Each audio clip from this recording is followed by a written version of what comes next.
Xin chào các em, chào mừng các em đến với Loigiaihay.com. Hôm nay, cô và các em hãy cùng nhau hoàn thành các bài tập trong Language 148-49, Unit 9, sách giáo khoa tiếng Anh lớp 12 chương trình mới. Mục Vocabulary 1. Complete the sentences using the correct form of the words or phrases from 3 in getting started. Hoàn thành những câu sau, sử dụng giọng đúng của từ hoặc cụm từ ở trong bài 3 ở mục Getting started. Ở đây chúng ta có 6 câu.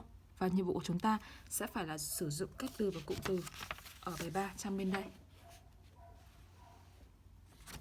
để hoàn thành vào 6 câu này sao cho đúng với ngữ pháp và văn cảnh. 1. You can search for on some websites. Từ phù hợp ở đây chính là career advice. Chúng ta sẽ điền career advice vào đây.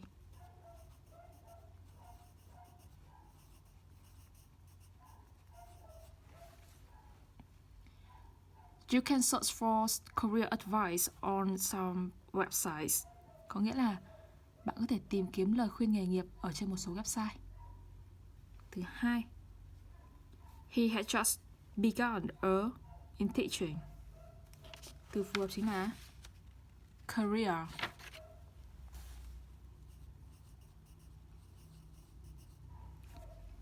She has just begun a career in teaching. Cô ấy chỉ mới bắt đầu sự nghiệp giảng dạy. 3. Some students in my class want to join the after leaving school. Từ phù hợp chính là workforce.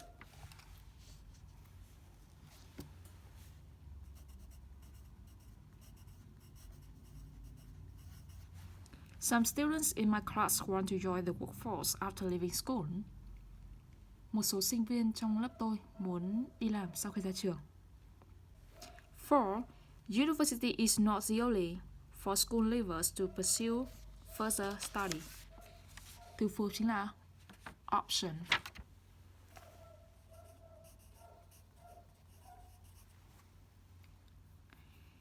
University is not the only option for school leavers to pursue further study.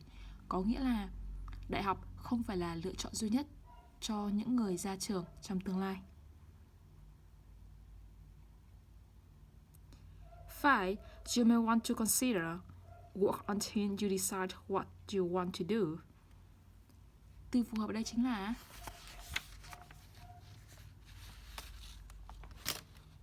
temporary.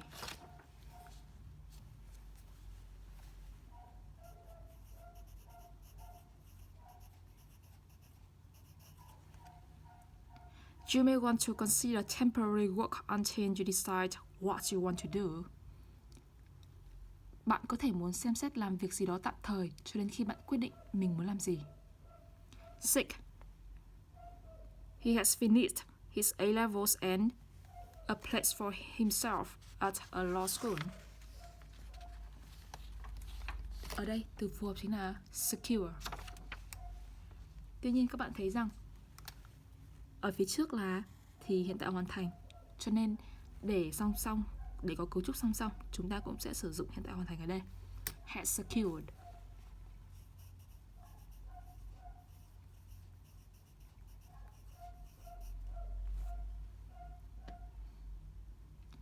He had finished his A-levels and has secured a place for himself at a law school. Anh ấy đã hoàn thành trình độ A-level và chắc chắn rằng, đảm bảo rằng có một vị trí tại trường luật. Tiếp theo, chúng ta sẽ nghiên cứu phần pronunciation. Unstressed words, phát âm, những từ không được nhấn trọng âm. Để làm bài tập, chúng ta sẽ tìm hiểu phần Do you know trước. Do you know there is no stress in most function words in a phrase or sentence? Here are these unstressed words. Bạn có biết rằng sẽ có những cái từ chức năng mà không được nhấn trọng âm ở trong mệnh đề hoặc là một câu. Và dưới đây sẽ là những cái từ mà không được nhấn trọng âm. Articles, an and the. Mạo từ, an hoặc là the. Prepositions, for, of. giới từ for, of. Subject pronouns, các cái đại từ chủ ngữ I, you, we, they, he, she, it. Possessive adjectives, những cái tính từ sở hữu my, your, our, their, her, his, is. Forms of the verbs be, những cái dạng của động từ be. The expressions there is, there are, những cái cách biểu đạt như là there is, there are. The to before a verb, động từ to trước một động từ. The relative pronouns who, whose, when, where, why, what, which and how in the middle of a sentence. Những cái đại từ những cái đại từ quan hệ mà đứng ở giữa câu. Bây giờ chúng ta cùng nhau làm bài 1.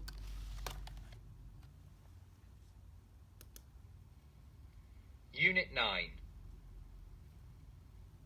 page 48. Language. Pronunciation. Activity 1. Listen to parts of the conversation in getting started again. Underline the words that are not stressed. Đề bài yêu cầu như sau. Listen to parts of the conversation in getting started again. Underline the words that are not stressed. Chúng ta sẽ lắng nghe một phần của cuộc hội thoại ở trong mục Getting Started và chúng ta sẽ gạch chân vào những từ mà không được nhấn âm. What kind of job are you looking for? Các từ không được nhấn chính là of, are you, for. I'm looking for work in marketing companies. I'd love to do smartphone marketing.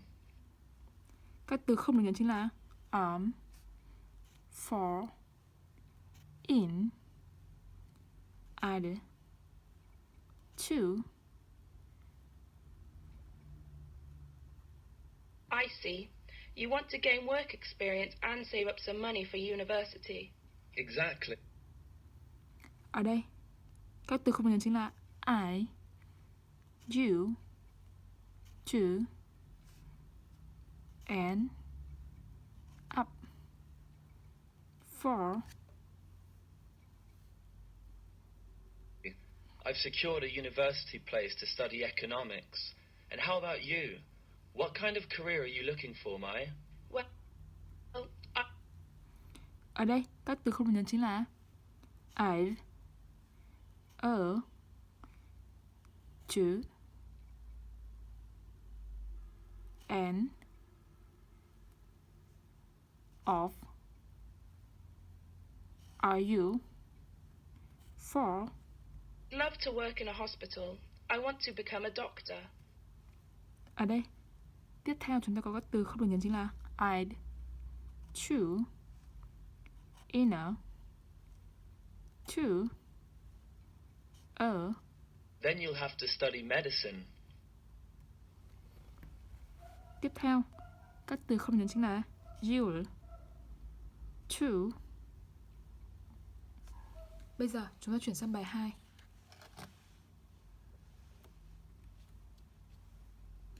Two, now listen to the conversation in one again.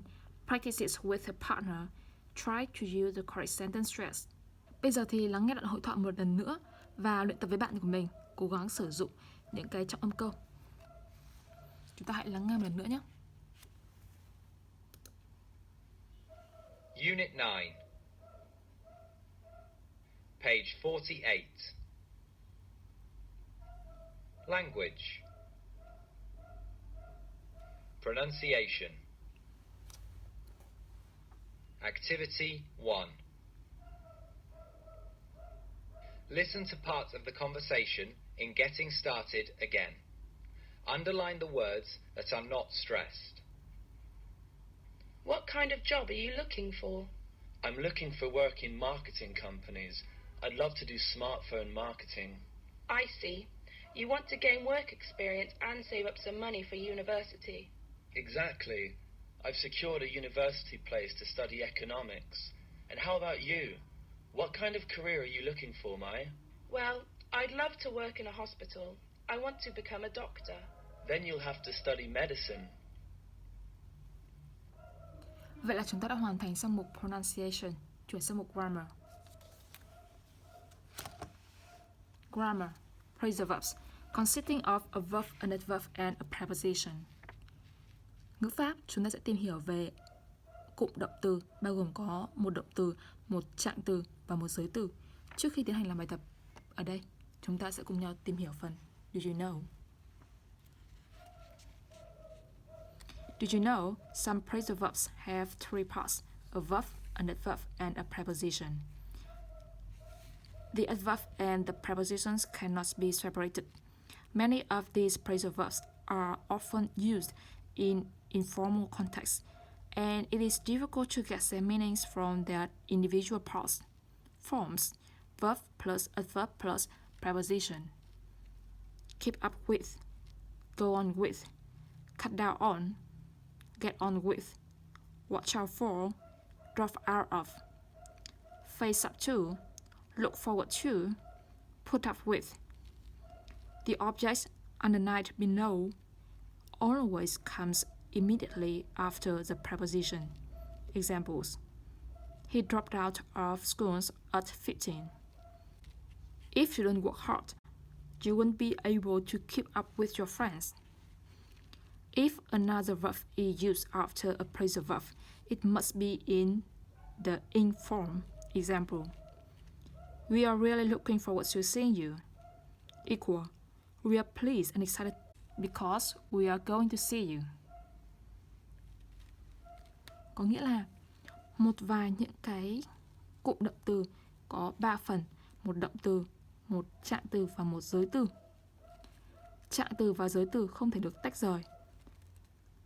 Nhiều những cái cụm động từ thường được sử dụng ở trong những bối cảnh không trang trọng và rất là khó để đoán nghĩa nếu như mà tách chúng ra thành từng phần. Cấu trúc như sau: động từ cộng trạng từ cộng với lại giới từ.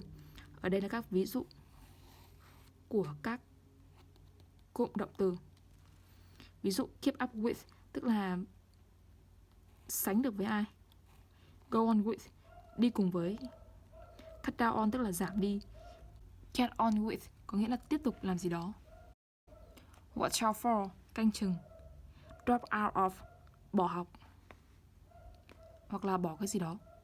Face up to, đối diện với. Look forward to, mong đợi. Put up with, put up with có nghĩa là chấp nhận, chịu đựng. Những cái tân ngữ được ghi trên dưới đây thì luôn luôn đi đằng sau giới từ. Ví dụ như là He dropped out of school at 15. Anh ta bỏ trường, anh ta bỏ học năm 15 tuổi. If you don't work hard, you won't be able to keep up with your friends. Nếu mà không làm việc chăm chỉ thì bạn sẽ không thể theo kịp với bạn của bạn đâu. Nếu như động từ khác theo sau một cụm động từ thì nó phải để ở dạng ing. Ví dụ We're really looking forward to seeing you. Chúng tôi đang mong đợi để được gặp bạn. Sau cụm động từ looking forward to, chúng ta cần phải để động từ ở dạng đuôi ing. Áp dụng những kiến thức vừa học, chúng ta cùng bắt đầu làm bài 1. 1. Match the phrase verbs in A with their meanings in B. Nối những cái cụm động từ ở A với ý nghĩa của chúng ở bên B. Ở đây chúng ta có 2 cột. Cột thứ nhất là A, tức là các cụm động từ và nghĩa của các cụm đấy nhưng đã bị xáo trộn ở bên B.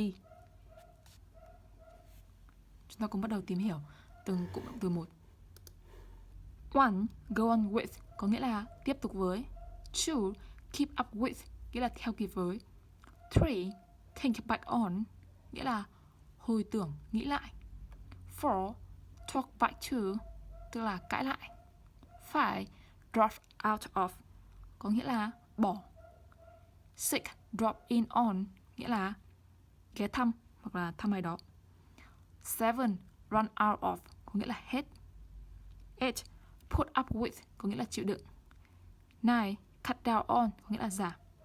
Và 10. get on with có nghĩa là ăn ý, sống hòa thuận với ai. Chúng ta cùng tìm hiểu ở bên B. A. Leave or give up, tức là rời hoặc là từ bỏ. Ở đây, rời từ bỏ chính là phải drop out of.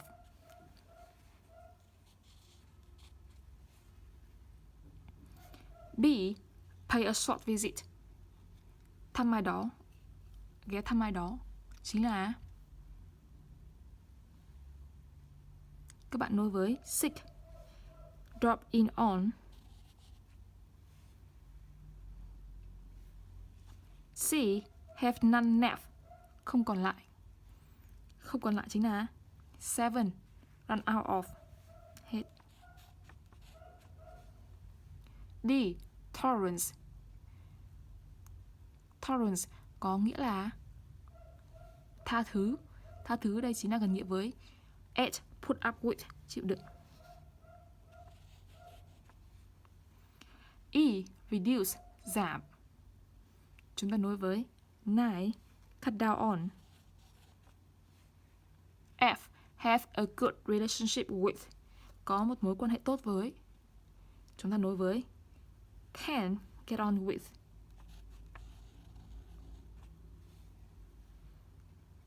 G. Continue. Tiếp tục. Chúng ta nối với 1. Go on with. 8. Maintain pace with. Giữ nhịp với, giữ tốc độ với. Ở đây chúng ta nối với 2. Keep up with.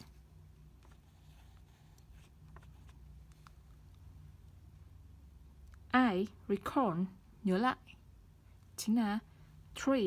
Think back on.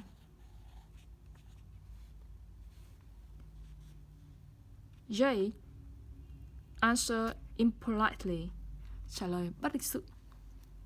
Chính là 4. Cãi lại. Talk back to.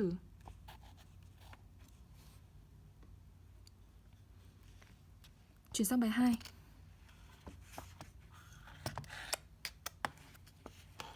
Complete each sentence using the correct form of a phrasal verb in one. You don't need to use all the verbs. Hoàn thành mỗi một câu với dạng đúng của một cụm động từ trong bài 1 và các bạn thì không cần phải sử dụng hết tất cả các động từ. Với câu 1, I hope none of my friends school this term. Chúng ta cần điền từ phù hợp chính là drop out of.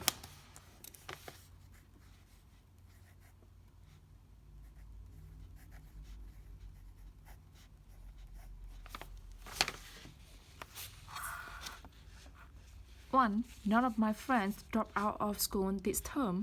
Có nghĩa là tôi hy vọng rằng không ai trong số bạn bè của tôi sẽ bỏ học trong kỳ này. Two, John often us without warning. Từ phù hợp chính là drops in on.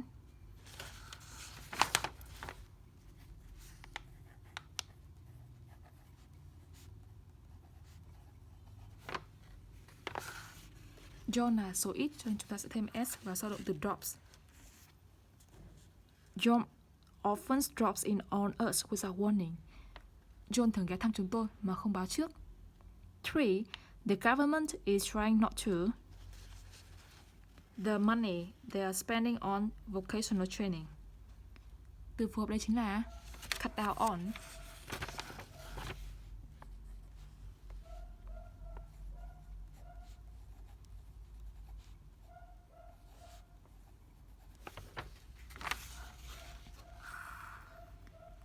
The government is trying not to cut down on the money they're spending on vocational training.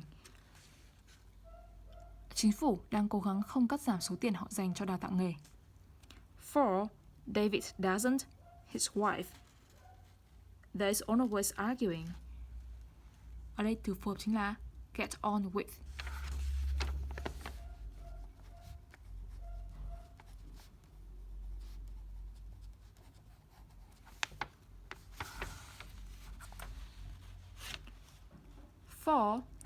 David doesn't get on with his wife.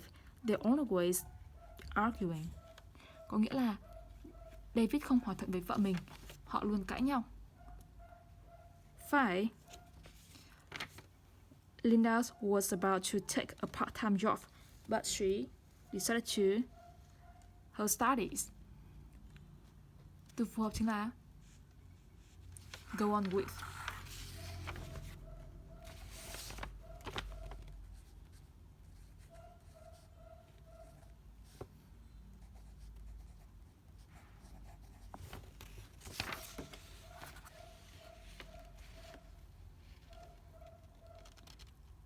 Linda was about to take a part-time job, but she decided to go on with her studies. Có nghĩa là Linda thì định làm việc bán thời gian, nhưng mà cô ấy quyết định tiếp tục học. 6. Hoa is a brilliant student. It's difficult to her if you don't try very hard. Ở đây từ phù hợp chính là keep up with.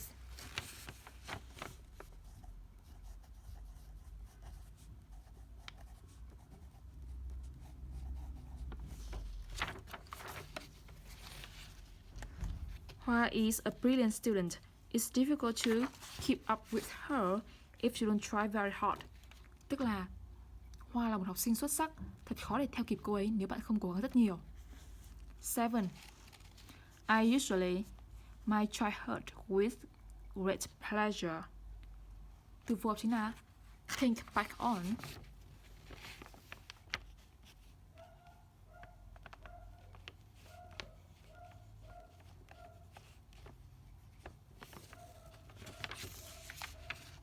I usually think back on my childhood with great pleasure.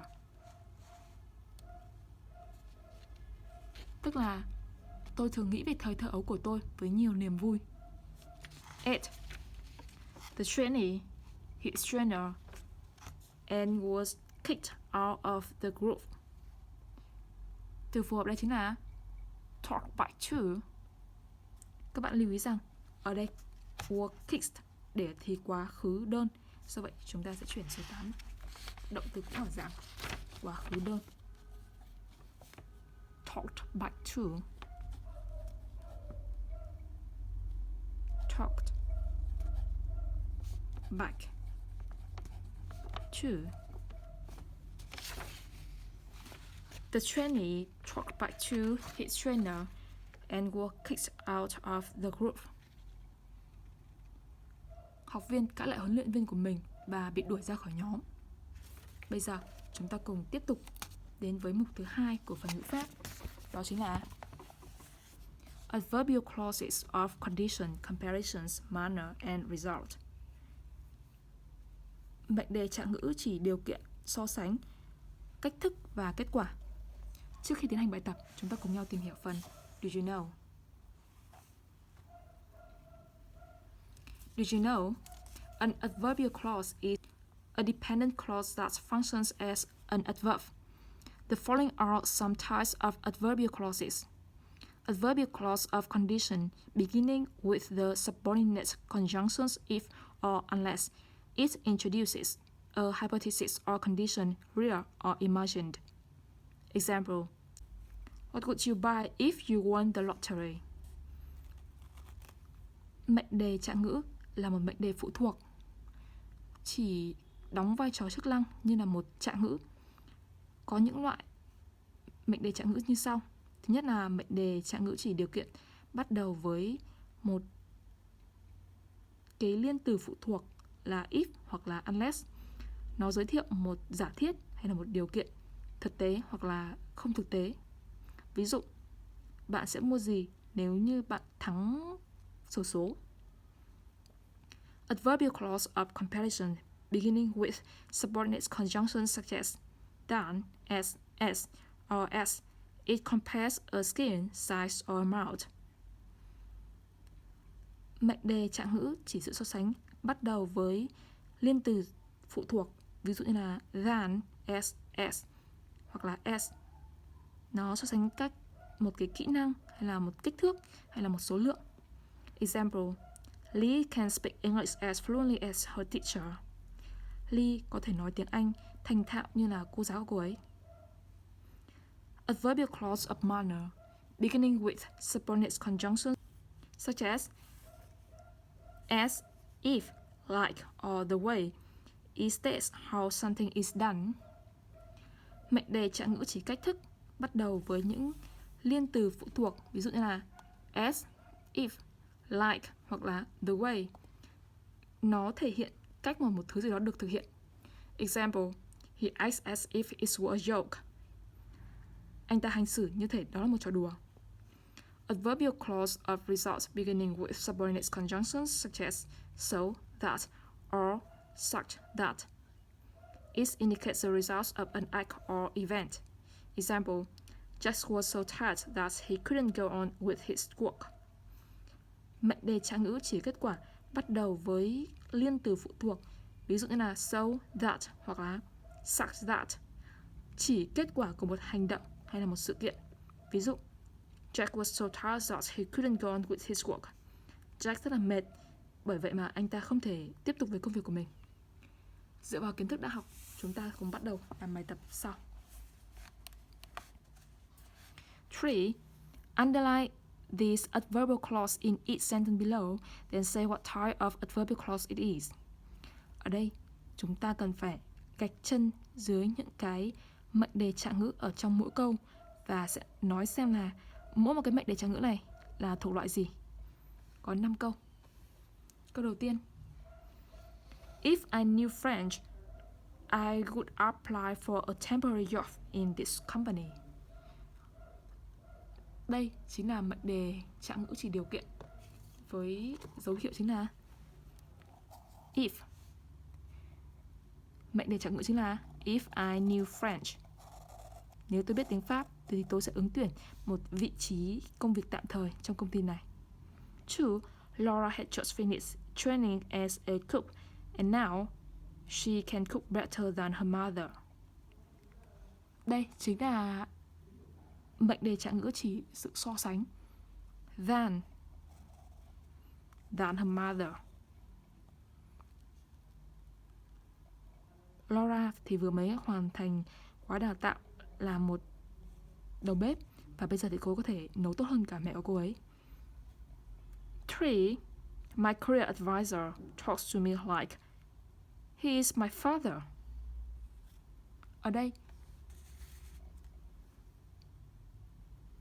chúng ta thấy rằng có mệnh đề trạng ngữ chỉ cách thức với cái liên từ phụ thuộc chính là like. Like he is my father.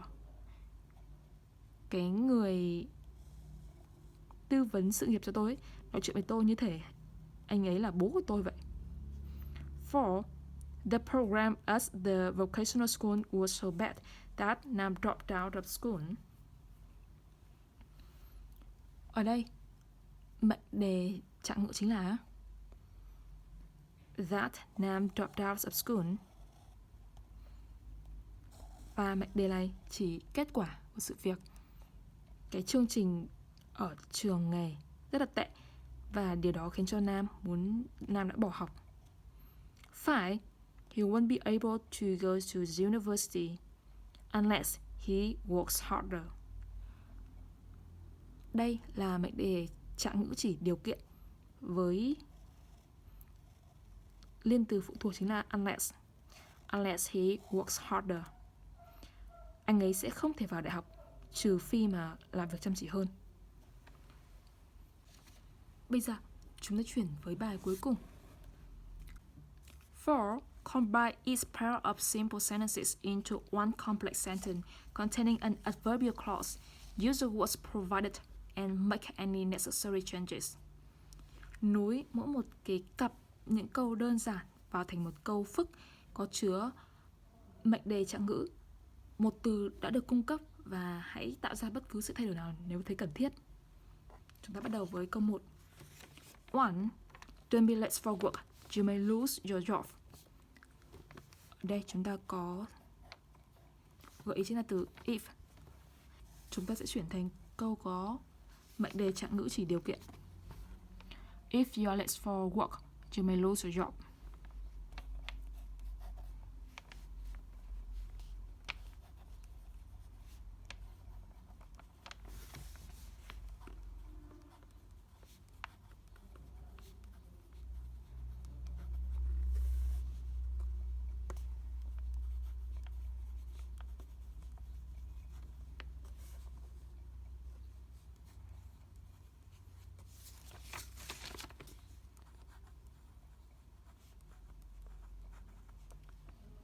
Chuyển sang câu 2. Factory workers work hard. Secondary school students also work hard. Ở đây chúng ta thấy có gợi ý là SS, chính là chuyển thành mệnh đề, câu có sử dụng mệnh đề trạng ngữ chỉ sự so sánh. Sử dụng liên tự phụ thuộc SS. Secondary school students work as hard as factory workers.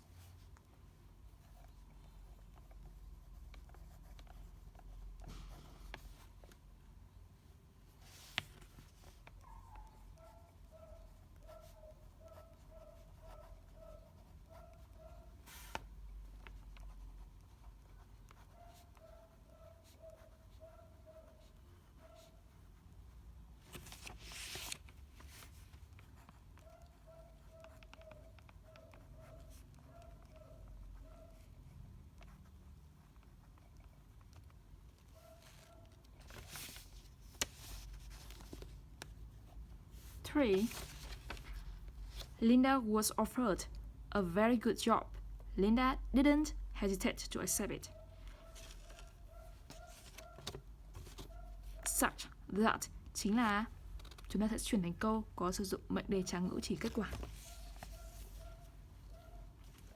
Linda was offered such a good job.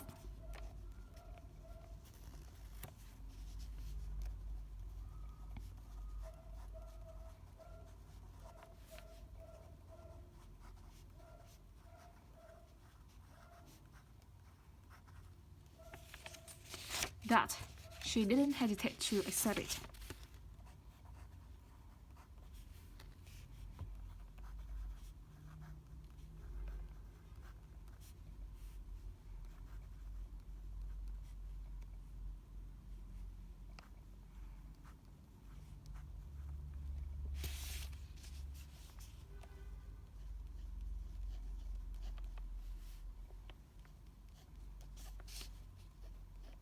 Four. You must tell me everything, otherwise I will not be able to help you. Chúng ta chuyển thành if you do not tell me everything.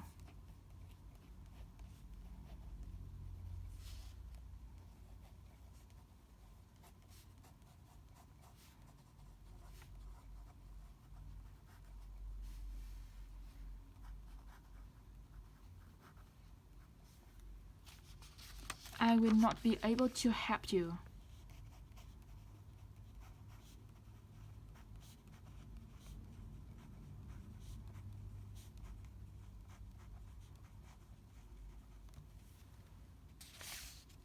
Five.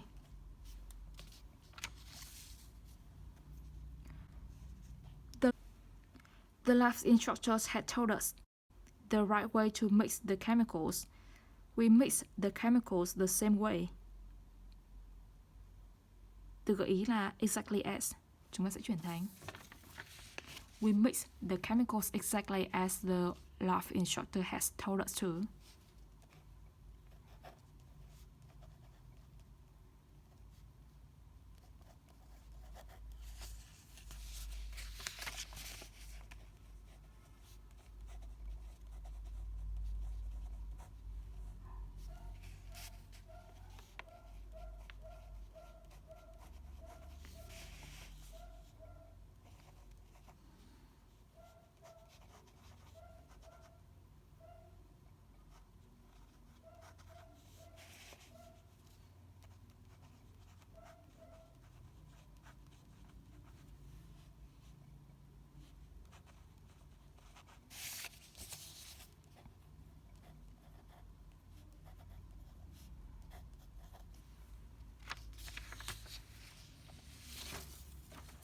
Vậy là cô và các em đã hoàn thành các bài tập trong Language trang 4849 US 9 sách giáo khoa tiếng Anh lớp 12 chương trình mới. Các em hãy truy cập vào trang loigiaihay.com để xem chi tiết các bài giảng khác. Chúc các em học tập tốt và hẹn gặp lại trong các video bài giảng tiếp theo.